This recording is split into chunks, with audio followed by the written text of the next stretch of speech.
जय भीम, जय भारत, जय संविधान, जय मंडल, जय जोहार। आज का ये महत्वपूर्ण लाइव जो जयपुर जेल से आने के बाद मुझे आपके सामने अपनी बात रखनी थी, उसका मौका जो है वो समय और परिस्थिति कारण पहले नहीं लग पाया। तो आज 7 तारीख को ये तय किया गया कि 7 तारीख को आप लोगों से बात है। तो आज का लाइव राजस्थान में जो आंदोलन चल रहा था सीएचए का और वहाँ की सरकार द्वारा क्या किया गया, ये सब जानने का मौका जो है, और उसके साथ साथ भविष्य में हम लोग क्या करने वाले हैं। तो बहुजन समाज में जन्मे सभी संतों, गुरुओं, महापुरुषों को नमन करते हुए, जिनकी वजह से आज भारत में शोषित वर्ग के लोगों को अधिकार है, उनका जानवर का जो जीवन, जानवरी जीवन जो जी रहे थे, उससे वो मनुष्य के जीवन की तरफ आगे बढ़ रहे हैं। मैं उन सभी महापुरुषों को धन्यवाद देता हूं। और आधुनिक भारत में जन्मे राष्ट्रपिता ज्योतिबा फूले, छत्रपति साहू जी महाराज, बाबा साहब अम्बेडकर, मान्यवर साहब काशीराम, महामना रामसुख वर्मा,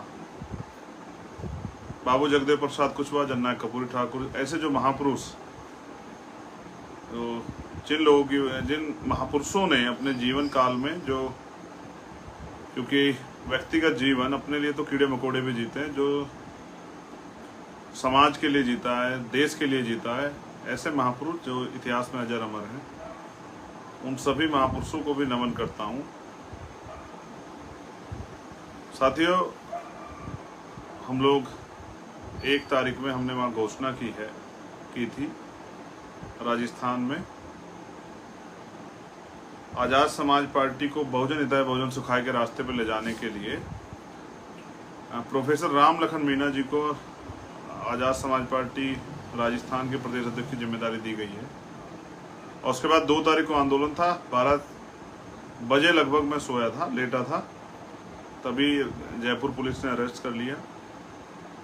अरेस्ट करके हमें थाने ले जाया गया और अगले दिन एक धोखा देके ये कह के कि कोर्ट में पेश करेंगे, और फिर चुपचाप जो है 2 दिन का जुडिशियल कस्टडी का जो है जेसी का हमारा ऑर्डर करके, और हम 22 लोगों को जयपुर सेंट्रल भेज दिया गया। ये सरकार द्वारा किया गया धोखा था। मैं समझता हूं कि इसके लिए मैं कांग्रेस सरकार को दोषी दूं, गहलोत सरकार को, तो ये कम होगा। ये सत्ता का चरित्र है। जो भी सरकार होती है वो नहीं चाहती कि उनके खिलाफ कोई आंदोलन हो, उनके खिलाफ कोई बगावत हो, उनके प्रदेश में कोई इस तरह का माहौल बने जो सरकार के लिए खतरा हो। क्योंकि 28,000 से अच्छे परिवार हैं, कोविड हेल्थ सहायक जो हैं, कोविड हेल्थ असिस्टेंट, जिनकी लड़ाई लड़ने का फैसला भीम आर्मी आजाद समाज पार्टी ने किया था, जिनको उम्मीद है कि हमारे आंदोलन के जरिए और हम जो सहयोग उनको करने वाले हैं, उनसे उनका आंदोलन सफल होगा। तो राजस्थान सरकार ने जो किया वो एक सरकार जो होती वो ऐसा ही करती। मैं बीजेपी और कांग्रेस में कोई तुलना नहीं कर रहा हूं, मगर मैं ये सोच रहा हूं कि मैंने उस दिन भी जवाब दिया था कि जब कांग्रेस के नेताओं पे बीजेपी सरकार कार्रवाई करती है, तो बीजेपी के कार्रवाई के खिलाफ कांग्रेस के नेता सड़कों पे धरना देते हैं, प्रदर्शन करते हैं और ये आरोप लगाते हैं कि बीजेपी सत्ता का दुरुपयोग कर रही है, एजेंसी का दुरुपयोग कर रही है। लेकिन जो राजस्थान में हुआ वो भी सरकार का दुरुपयोग था। सरकार को चाहिए कि जब उन्होंने हमें आंदोलन करने से रोका, तो 3 तारीख में आरएसएस और बीजेपी का जो आंदोलन था उसको उन्होंने क्यों होने दिया। मैंने जो करीब से देखा उससे स्पष्ट होता है कि जैसे पाली में का जो आंदोलन हो, फिर उदयपुर में हम लोग आए थे, तो उस दिन धारा 144 लगा के वहाँ के डीएम एसएसपी ने हमें रोका कि माहौल खराब है। लेकिन उसी दिन शाम में 5 बजे आरएसएस का पथ संचलन होता है। तो यहाँ इनडायरेक्टली कांग्रेस की सरकार जो बीजेपी के धुर विरोधी होने की बात करती है, वही वहाँ उस सरकार के मुखिया अशोक गहलोत वहाँ बीजेपी आरएसएस को बल देते हैं। वहाँ करौली जैसा दंगा होता है, और लेकिन करौली जैसे दंगे के बाद लॉ एंड ऑर्डर इतना फेल होता है कि रात को दंगा होता है, फिर सुबह दंगा हो जाता है, फिर दोपहर में दंगा हो जाता है। इससे स्पष्ट होता है कहीं ना कहीं बीजेपी के लोगों को बल देने का काम वहां की सरकार कर रही है। वो नहीं चाहती वहां तीसरा मोर्चा खड़ा हो, वो चाहते हैं बीजेपी कांग्रेस बनी रहे। और हम ये चाहते हैं कि अब जो दलित, आदिवासी, ओबीसी, माइनॉरिटी, जो बहुजन समाज है, उन लोगों को मौका मिले। क्योंकि 70-72 साल की राजनीति में हमने देखा कि इन लोगों को, इन सरकारों को हमने मौका दिया, लेकिन आज भी हमारी स्थिति वही बनी हुई है। इस देश के SC, ST, OBC माइनॉरिटी की स्थिति वही बनी हुई है। अगर वो खुद मेहनत नहीं करेंगे तो शायद उनके बच्चों को शाम का भोजन ना मिले। इसलिए मैं अपने साथियों के सहयोग से और उनके विचारों के अनुरूप वहाँ तीसरा मोर्चा हम खड़ा करने का प्रयास कर रहे हैं। और मुझे विश्वास है कि पिछले 5 साल में जितने त्याग, बलिदान, ईमानदारी से भीम आर्मी के कार्यकर्ताओं ने राजस्थान के वहाँ काम किया है, तो आने वाले कल में उनके काम के जरिए हम लोग वहाँ एक ताकत और विकल्प बनेंगे। बाबा साहब अम्बेडकर का सारा ध्येय जो है वो वोट पे था कि वोट की वैल्यू समझ के बहुजन समाज एकजुट हो और राजनीतिक सत्ता अपने हाथ में लेके, कानून बनाने की ताकत अपने हाथ में ले, नीतियां बनाने की ताकत अपने हाथ में ले। अभी तक बहुजन समाज अपनी वोट की वैल्यू नहीं समझ पाया और वो स्वर्ण जाति द्वारा जो आधारित पार्टी बनी, उनका पिछलग्गू बना हुआ है। मैं समझता हूं कि अब उन्होंने पिछलग्गूपन उनको छोड़ देना चाहिए और टुकड़ों में बटे बहुजन समाज को एकजुट करना चाहिए। तो फिर अगले दिन संडे था, ये एक सोचा समझा षड्यंत्र था, क्योंकि 3 तारीख का आंदोलन RSS बीजेपी का वहां सफल कराना था मुख्यमंत्री जी को। इसलिए हम 22 लोगों को जेल भेजा गया। मंडे के दिन हमारे वकीलों ने, हमारे प्रदेश अध्यक्ष ने, वहाँ की टीम ने मेहनत की, पूरे देश के लोगों ने ज्ञापन दिया, तब जाके उन्होंने हमारी बेल बाउंड जो है वो एक्सेप्ट किए। मैं समझता हूँ कि ये राजस्थान सरकार का फेलियर है कि वो सरकार का तो वो सरकार जो है आम आदमी को तो रिलीफ नहीं दिला पा रही, लेकिन वो शोषण ज्यादा कर रही है उन वर्गों का जिनसे उन्होंने वोट लिया और जिनके लिए उनको काम करना था। मेरे आज भी याद है जब 2 अप्रैल 2017 का आंदोलन हुआ तो राजस्थान में बड़े पैमाने पर आंदोलन हुआ और इस सरकार, जो वर्तमान की सरकार है, इनके नेताओं ने भरोसा दिलाया कि जो झूठे मुकदमे बीजेपी के लोगों ने, हम उनको वापस लेंगे।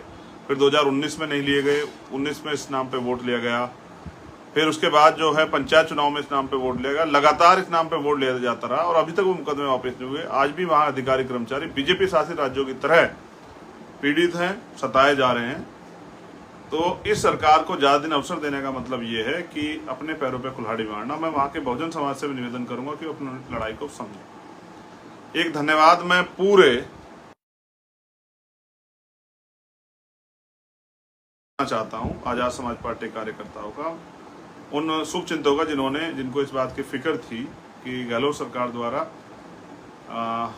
जो कार्रवाई की जा रही है वो गलत है। मैं उन सभी साथियों का भी धन्यवाद देता हूं, स्पेशली भीम आर्मी के कार्यकर्ता, क्योंकि उन्होंने हम 22 लोगों की रिहाई के लिए पूरे देश में प्रोटेस्ट किया। मुझे समय नहीं मिला साथियों, मैं बात नहीं कर पाया आपसे, क्योंकि मैं रिहा होने के बाद मेरे पास जिम्मेदारी थी कैडर कैंप की, तो मैं इसलिए लखनऊ चला गया, 2 दिन वहाँ रहा। और आज माननीय राष्ट्रीय अध्यक्ष भीम आर्मी के पिताजी, जब उनकी डेथ हुई, मैं उसमें भी शामिल नहीं हो पाया क्योंकि मैं छत्तीसगढ़ कैडर के लिए जा रहा था, तो आज मैं उनके श्रद्धांजलि सभा में शामिल हुआ। तो मैं समझता हूं कि सोशल रिस्पॉन्सिबिलिटी भी थी, लेकिन जिन साथियों ने मेहनत की है, संघर्ष किया, जिन्होंने आवाज़ उठाई, उन साथियों का धन्यवाद करना मेरी जिम्मेदारी है। आपने मुझे बल दिया, आपने इस लड़ाई को और मजबूत किया, मैं आप सबका धन्यवाद करता हूँ, ऋणी हूँ और विश्वास दिलाता हूँ कि आगे भी इस लड़ाई को ऐसे ही हम लोग जारी रखेंगे। बस आप सहयोग से अपने यहाँ मजबूत संगठन बनाते रहिए। जो अपमान राजस्थान सरकार द्वारा किया, मुझे विश्वास है कि भीम आर्मी का समर्पित, मेहनती, ईमानदार, संघर्षशील और मेरा गरीब कार्यकर्ता इस अपमान का बदला जरूर लेगा। वो वहाँ मजबूत संगठन बनाएगा और अपनी राजनीतिक शक्ति बनाएगा, और राजनीतिक शक्ति के जरिए जिन अधिकारी कर्मचारियों ने हमारे कार्यकर्ताओं का शोषण किया, उनको भी एक बार ये एहसास दिलाना जरूरी होगा कि वो ये समझें कि सरकार परमानेंट के लिए नहीं होती, सरकार तो आती जाती रहती है। इस तरह का व्यवहार और इस तरह से किसी पार्टी या कार्यकर्ता को शोषण या उनके अधिकारों को छीनना, ये अच्छी बात नहीं। CHA के जो बहन भाई हैं वो मुझसे बाद में मिले थे, मैंने उनसे वादा किया कि उनकी लड़ाई हम लोग लड़ेंगे। CHA के अलावा भी वहाँ रीट में भी कई ऐसी भर्तियाँ है, SI की, पुलिस की, सब में घोटाले की खबर है। उन सब मुद्दों पे हम लोग काम करेंगे। वहाँ की प्रदेश कमेटी मिलकर वो कर रही है, वहाँ की लीडरशिप काम कर रही है। अनिल ढेलवाल जी हैं, जितेंद्र अठवाल जी हैं, हमारे प्रभारी सतपाल चौधरी जी हैं, हमारे प्रदेश अध्यक्ष हैं राम लखन मीणा जी, हमारे भीम आर्मी के जो संयोजक हैं प्रदेश के सुमित सहगल जी, सुनील भिंडा जी, तमाम जो हमारे साथी हैं सीनियर जूनियर जो अच्छे साथी वहाँ काम कर रहे हैं, जिनके नेतृत्व में इतना बड़ा आंदोलन हुआ, मुकेश बैरवा जी, मुझे विश्वास है कि जो सरकार द्वारा किया गया उसके बाद वो अपने संगठन को मजबूत करने के लिए जिस तरह से उन्होंने पहले मेहनत की और ज़्यादा मेहनत करेंगे। और मेरा ये विश्वास है कि आने वाले कल में राजस्थान में बहुजन समाज की राजनीति कामयाब होगी और इस आंदोलन के जरिए शोषित वर्ग के लोगों में बड़ा नेतृत्व तैयार होगा। तो जब बात के सीएचए के आंदोलन की, तो मैं सीएचए के साथी जो मुझे सुन रहे होंगे, मैं उनको कहना चाहता हूँ वो तैयार रहें, वहाँ की टीम से बैठकर रणनीति बना लें। जिस तरह की रणनीति वहाँ आप बनाएंगे उस तरह से हम इस आंदोलन को मजबूत करेंगे। और मेरा वादा है आप लोगों से, आपकी लड़ाई सड़क से लेकर सदन तक हम लोग लड़ने का काम करेंगे। अभी हम लोग वहाँ राजस्थान सदर में नहीं है, इसलिए सड़कों पर लड़ेंगे। हमारा प्रयास है हम सरकार को मजबूर करें। आपको अपनी एकता बना के हमें इस लड़ाई को लड़ने का अवसर को देना चाहिए और देखना चाहिए कितनी मजबूती से हम आपकी इस लड़ाई को लड़ें। और भी जो अन्य वहाँ आंदोलन है, सक्रिय रूप से मैं शामिल होकर उन आंदोलन करता रहूँगा। लेकिन मैं अपने कार्यकर्ताओं से कहना चाहता हूं कि एक मजबूत संगठन बनाइए, जिससे कोई सरकार तानाशाह ना हो और आपके अधिकारों के खिलाफ इस तरह का षड्यंत्र ना करे, नुकसान ना पहुंचाए। इस वजह से मैं आगरा भी 4 तारीख में नहीं जा पाया, क्योंकि वहां मैंने वादा किया था कि वहां मैं आऊँगा। वहां एक दलित बच्चे की हत्या हुई थी और हमारा प्रयास था कि जल्दी से जल्दी उसमें गिरफ्तारी हो। मैं बहुत जल्द उनके परिवार से मिलने जाऊँगा। मैंने वहाँ के अधिकारियों से बात की थी, मुझे भी खबर है कि वहाँ गिरफ्तारी हुई है, लेकिन फिर भी उस परिवार से मिलने जाऊंगा। मैं पूरे देश में बहुजन समाज के जो कार्यकर्ता हैं, भीम आर्मी, भारतीय एकता मिशन, आजाद समाज पार्टी के, आज उनसे अपील कर रहा हूं कि हालात बहुत अच्छे नहीं हैं।